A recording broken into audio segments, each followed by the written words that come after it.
सोचिए जरा, एक तरफ थे सैमुअल लैंगली, पैसा, टैलेंट, सरकारी सपोर्ट, मतलब सब कुछ था उनके पास हवाई जहाज बनाने के लिए। और दूसरी तरफ राइट बंधु, ना पैसा ना कॉलेज डिग्री, बस एक सपना और एक छोटी सी साइकिल की दुकान। हाँ। लेकिन पहले उड़े कौन? राइट बंधु। क्यों? कहा जाता है क्योंकि उन्होंने क्यों से शुरुआत की। बिल्कुल। तो आज हम इसी पावरफुल आइडिया पर गौर कर रहे हैं, साइमन सिनेक का स्टार्ट विद व्हाई। समझेंगे कि कैसे कुछ लोग, कुछ कंपनियां इतनी प्रेरणादायक बन जाती हैं। हाँ, और ये बहुत जरूरी है समझना।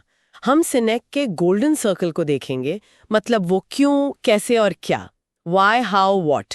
और ये सिर्फ कोई मार्केटिंग का फंडा नहीं है, ये लीडरशिप और लंबे समय तक टिकने वाली सफलता की कुंजी है। अच्छा, तो ये गोल्डन सर्कल ये है क्या असल में? देखिए, सिनेक कहते हैं कि लगभग हर कंपनी जानती है कि वो क्या करती है, मतलब क्या प्रोडक्ट्स हैं, क्या सर्विसेज हैं। हाँ, ये तो आसान है। अब कुछ ये भी जानते हैं कि वो इसे कैसे करते हैं, मतलब उनकी खासियत क्या है, उनका प्रोसेस क्या है, जिसे यूएसपी कहते हैं। ठीक है। लेकिन बहुत कम लोग ये साफ साफ बता पाते हैं कि वो ये सब क्यों करते हैं, उनका असली मकसद क्या है, उनका विश्वास क्या है।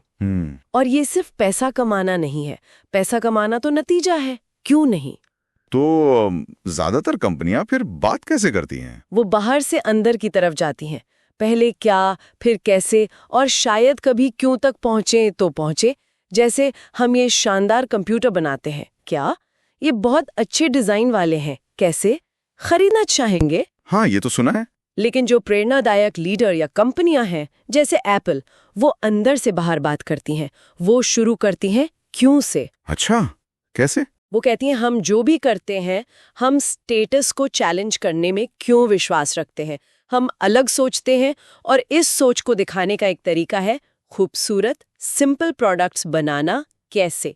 और हाँ, इसी प्रक्रिया में हम कुछ बेहतरीन कंप्यूटर बनाते हैं, क्या। अरे वाह, मतलब लोग असल में कंप्यूटर नहीं खरीद रहे, वो उस अलग सोचने वाले विश्वास को खरीद रहे हैं। बिल्कुल, उनका मशहूर कोट है ना, लोग आप क्या करते हैं वो नहीं खरीदते, वे खरीदते हैं कि आप ऐसा क्यों करते हैं। ये सोच का फर्क है। ये तो बहुत गहरा है। और मजे की बात यह है कि ये सिर्फ कोई थ्योरी नहीं है, इसके पीछे दिमाग का विज्ञान है, बायोलॉजी है। दिमाग का विज्ञान? वो कैसे? हमारा जो दिमाग है ना, उसका बाहरी हिस्सा नियोकॉर्टेक्स, वो लॉजिक, भाषा, मतलब क्या वाली चीजें संभालता है। ठीक है। लेकिन जो अंदर का हिस्सा है, लिम्बिक ब्रेन, वो हमारी भावनाएं, हमारा व्यवहार, हमारे फैसले, इन सब को कंट्रोल करता है। और ये हिस्सा जुड़ता है क्यों और कैसे से। अच्छा। और इस लिम्बिक ब्रेन के पास अपनी भाषा नहीं होती, इसीलिए तो हमें वो गट फीलिंग आती है, या हम कहते हैं दिल से फैसला लिया।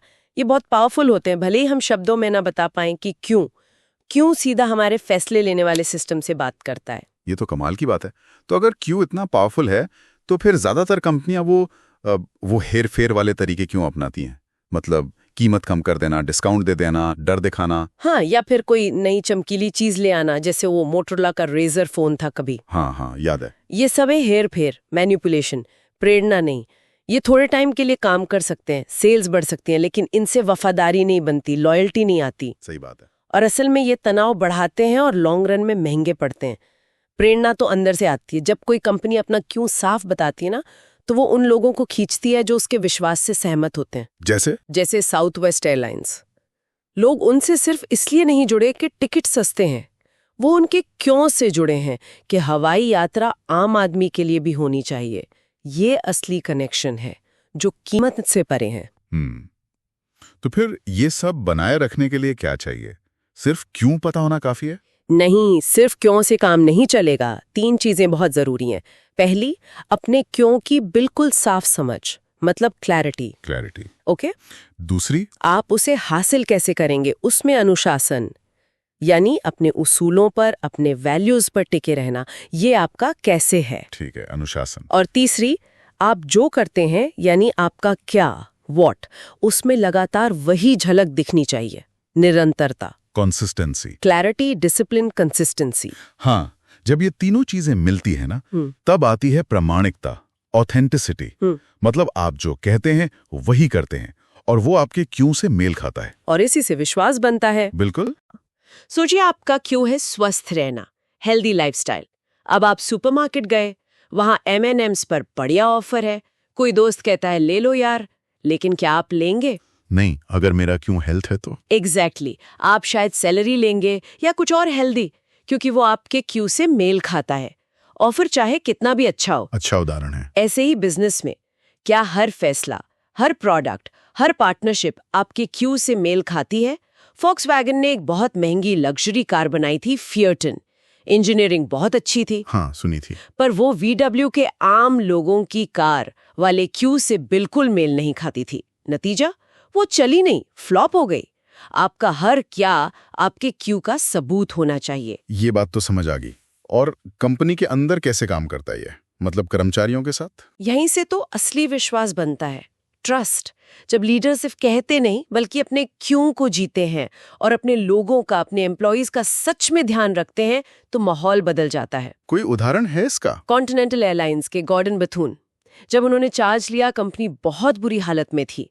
उन्होंने बस एक चीज पर फोकस किया, कर्मचारियों को पहले रखना, उनका ध्यान रखना, और देखिए कल्चर बदला और कंपनी प्रॉफिट में आ गई। वाह! तो लीडर का काम सिर्फ प्रॉफिट देखना नहीं है, उसका काम है उस क्यों को जिंदा रखना, उसे फैलाना। जैसे जैसे कंपनी बड़ी होती है, ये और जरूरी हो जाता है। लेकिन क्या सफलता के साथ ये क्यों धुंधला नहीं पड़ जाता? अक्सर ऐसा होता है ना। बिल्कुल, ये एक बहुत बड़ा खतरा है। सिनिक इसे स्प्लिट कहते हैं। जैसे जैसे कंपनी बड़ी होती है, फोकस अक्सर नतीजों पर, आंकड़ों पर, मतलब क्या पर चला जाता है, और जो शुरुआती क्यों था वो कहीं पीछे छूटने लगता है। जैसे वॉलमार्ट का उदाहरण दिया जाता है। सैम वॉल्टन का जो शुरुआती क्यों था वो ग्राहक सेवा के इर्द गिर्द था, लेकिन धीरे धीरे, खासकर उनके जाने के बाद, फोकस सिर्फ सस्ता होने, मतलब कैसे पर ज्यादा शिफ्ट हो गया। वो मूल आत्मा थोड़ी कमजोर हुई। क्यों को लगातार पानी देना पड़ता है, उसे याद रखना पड़ता है। तो मतलब सारी बात घूम फिर के वहीं आ जाती है। अगर आपको टिकाऊ सफलता चाहिए, लोगों को सच में प्रेरित करना है, वफादारी बनानी है, तो शुरुआत क्यों से करनी होगी। हाँ, जानना होगा कि आप जो कर रहे हैं वो आखिर कर क्यों रहे हैं, और उसे साफ साफ बताना होगा। ये हरसीन बात है। और एक आखिरी बात कहना चाहूंगी, जब आप दूसरों से मुकाबला करना छोड़ देते हैं और खुद से मुकाबला करते हैं, मतलब आज मैं कल से बेहतर कैसे बनूं, तो लोग आपकी मदद करना चाहते हैं। ये प्रेरणा का एक अलग ही लेवल है। ये वाकई सोचने वाली बात है। तो हम अपने श्रोताओं के लिए एक सवाल छोड़ जाते हैं। जरा सोचिए, अगर हर इंसान, हर संस्था, हर कंपनी अपनी क्यों को समझकर उसी से शुरुआत करे, तो ये दुनिया कितनी अलग हो सकती है। आपका अपना क्यों क्या हो सकता है?